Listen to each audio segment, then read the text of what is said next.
friends and neighbors, your friendly neighborhood old soldier coming at you again from Robinson County, North Carolina, where it is a cool, balmy 51 degrees outside, according to my internal temperature in this here big old truck.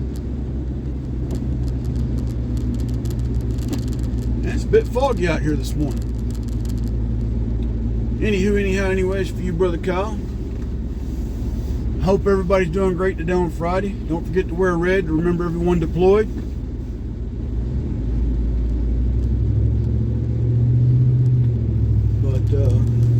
Yeah, ready for the weekend break. Well, I gotta work tomorrow. Got clients coming, do some shooting, so. But hey, it is what it is. Anywho, anyhow, anyway. House of Representatives still can't elect a speaker. Go figure.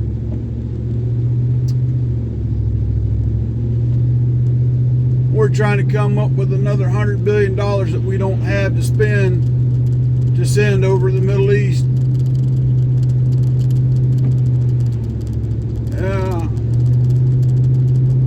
Saw a clip yesterday of that worthless mayor of New York City coming out, standing with Israel, which I've got no issues with, but the fact that, he's jumping on a bandwagon to appear moderate. The dude's an idiot. Retired NYPD cop, I think, or former NYPD cop. The man's an idiot. He was the one just a few weeks ago talking about how people were going to have to give up space in their homes to house all these illegal immigrants. Anything comes out of his mouth is just blah. So, yeah. So we got all that going on for us. So what else? I think everybody's aware there's about to be a pending ammo shortage, at least in certain calibers. See how much of an impact it's going to have on ammunition prices here soon.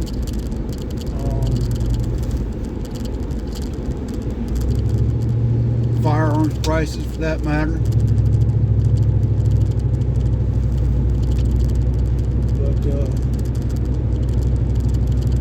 kudos to the governor of Arkansas signing a bill to basically expel a Chinese government-owned company in her state, and basically forcing them to sell that property back to Americans. Kudos to her. Now, if all the rest of the states do the same damn thing, China wouldn't pose as much of a threat to our economy. But, hey, when Uncle Joe, who's in bed with the Chinese and in bed deep, we can kind of figure out where that's actually going to go. Well, I'll give her kudos for signing that bill within her state to basically give that company X amount of days to sell off all their assets within that state and all the property they own and get out. If other governors would take the same measure, they need to take a bill to ban Bill Gates from buying any more farmland too. Nobody wants any of that processed crap he's producing.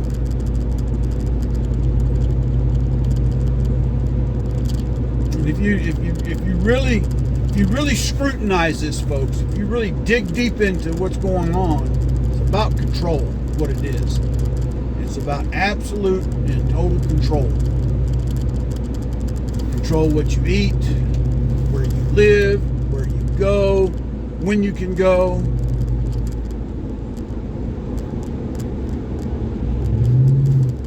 So-called 15-minute cities. That's why the big push for electric car production.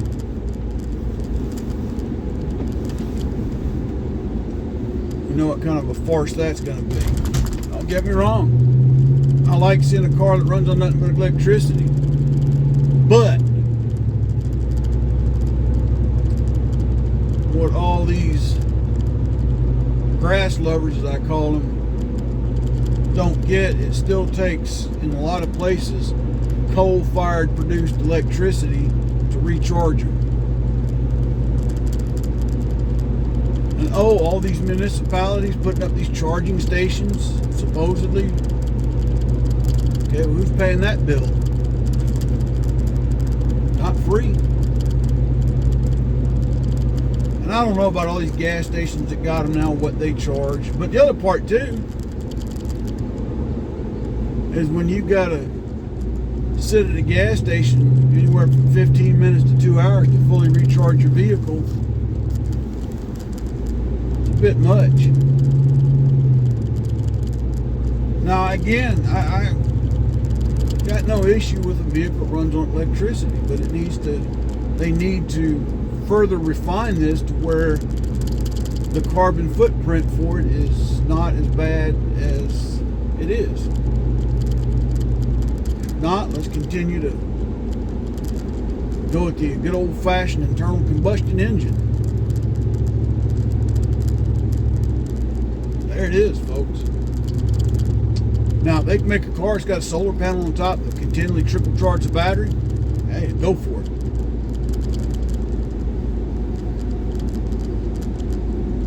Go for it. That way, you're inside. You get to wherever you're going, and your battery thing's down to 3/4 power.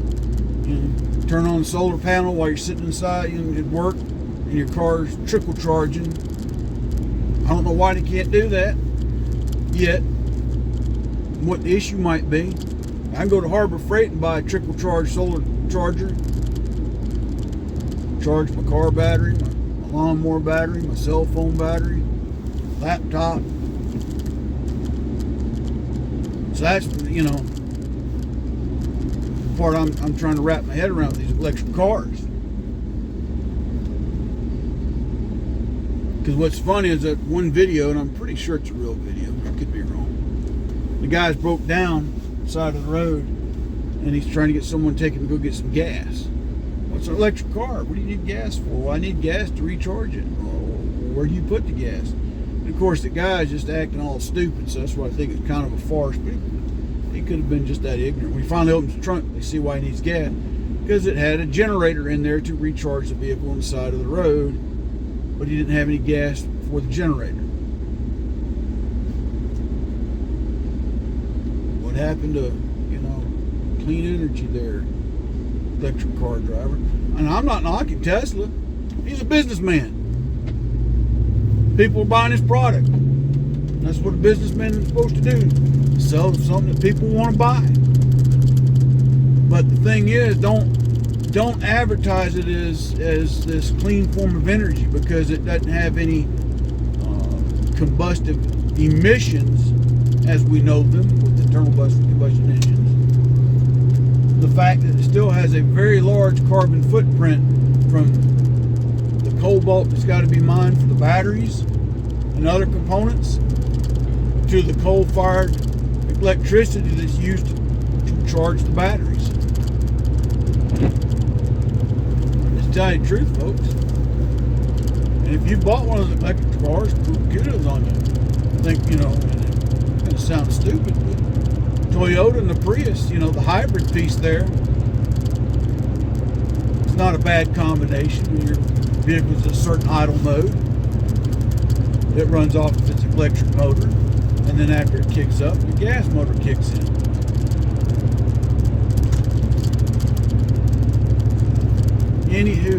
Anyway, that's where we're at there.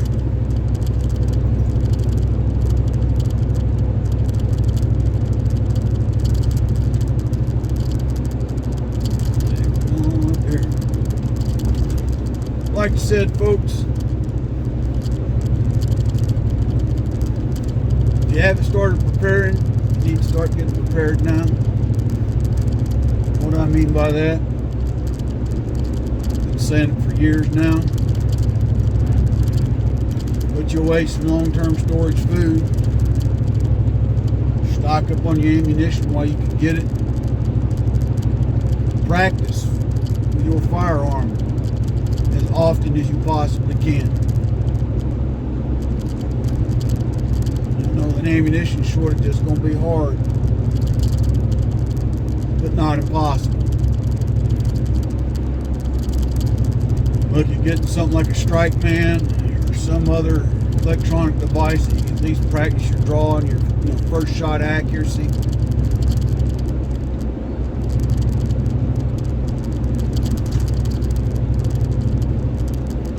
Make sure you got, if you own a house, make sure you at least got at least one generator.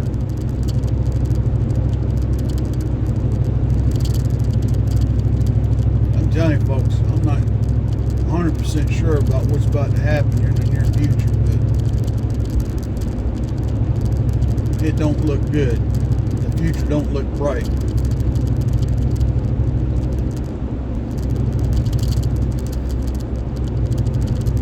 Communists are hell-bent to divide and conquer the nation. So-called Republicans that are supposed to be fighting against it are so hell-bent, who's going to be in charge and who's going to have the power. They've taken their eye off what their job is, which is to protect us, the American freaking people. So they definitively need to get their act together and come together.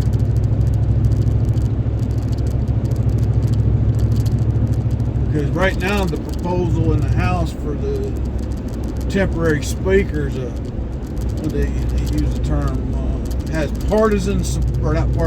has bipartisan support. What does that mean? It means he's going to be another Kevin McCarthy, weak, ineffective, and feckless. We elected these people to government to get something done. Stop all this flagrant government spending.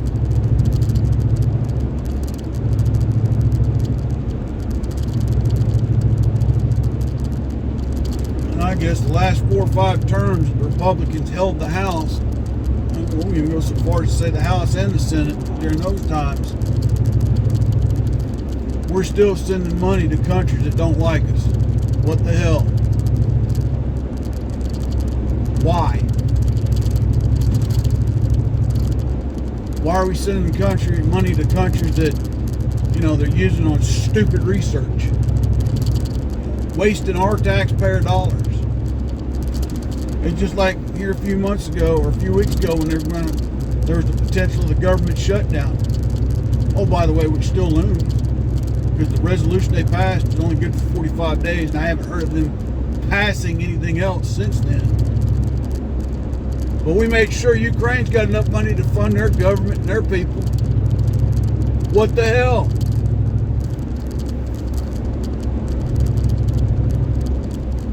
Crap's got to stop, folks.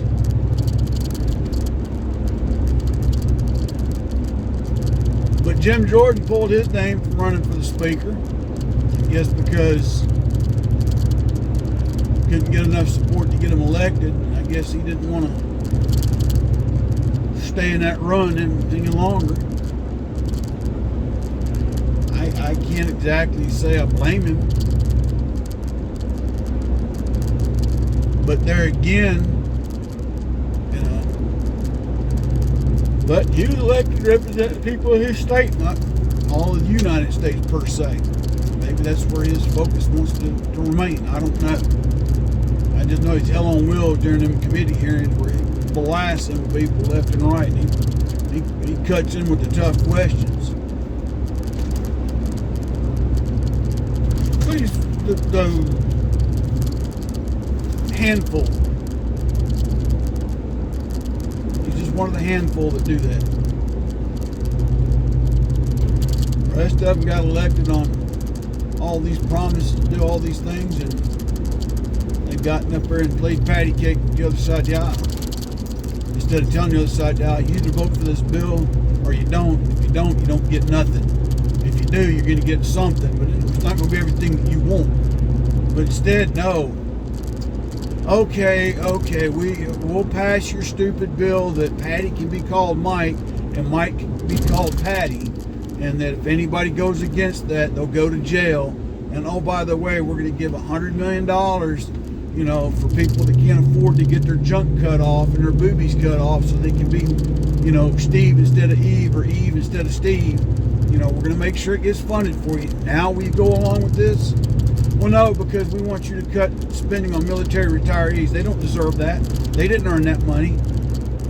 And a lot of people say the Republicans are the ones that cut military benefits. No, they cut frivolous military spending. Okay? They cut frivolous military spending.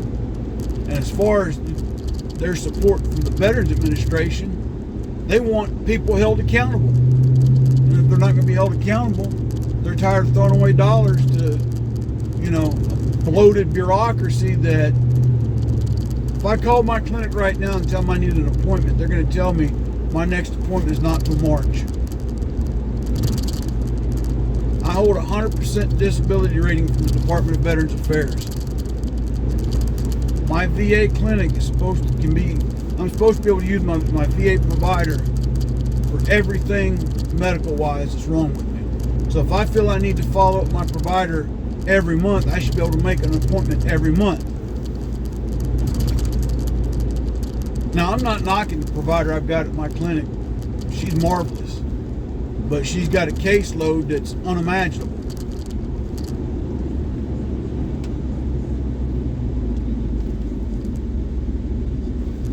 And again, part of it's because of the bloated bureaucracy of the VA. Keeping people on that ought to have been fired years ago.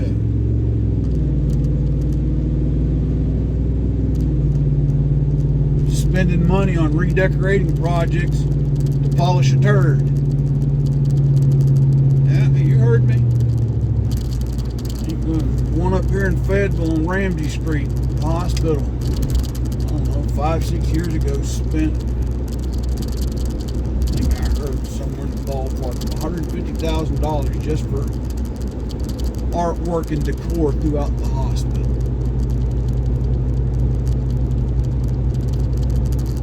Waste of money. And you go in there and you look at some of the stuff they put up in there, you just want to throw up. Money could have been put towards expanding parking out there, so people are not going through the parking lot 4 or 5 times to find a space to park.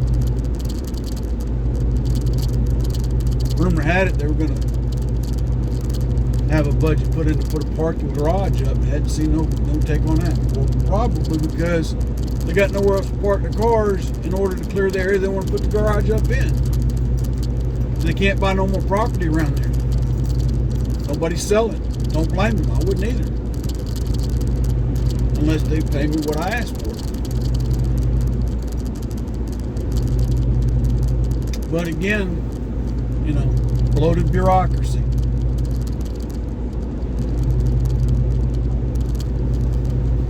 Veterans can't get appointments when they need them.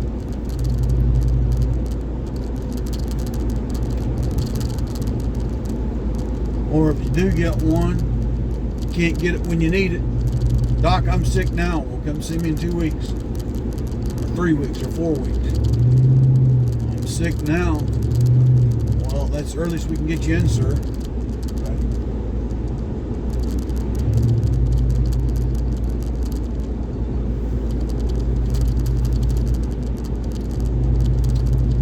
People need to be called out of the system? Absolutely.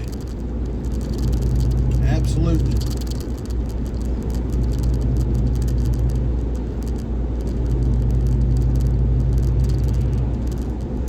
They've got a lot of frivolous programs that they spend money on constantly. And the VA is not the only one. You go to any government-owned building, just look at the decor that's in them. I don't know who the hell they hire to pick out the artwork and the sculptures and all this crap and the furniture that goes in them. I don't even get started on furniture prices. But I can tell you right now, They're way too much for the stuff they put in there. Anyway, folks, y'all stay safe out there. Have a great weekend. I get another one out. Renee Neighborhood Old Soldier out.